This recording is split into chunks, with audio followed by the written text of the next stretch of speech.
Okay guys, dito tayo ngayon sa bundok. Linis muna kasi madamo na ang paligid ng aking lote.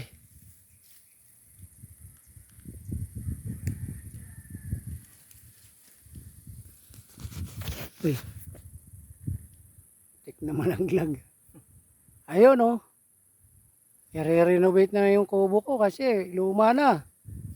Tik, kinain na ng anay lahat ng mga dingding.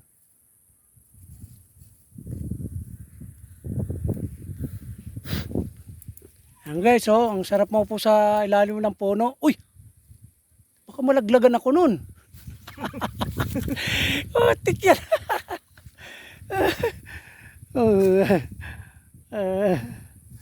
O tagay, oh, pangkarit sa liig ng tao. Uy,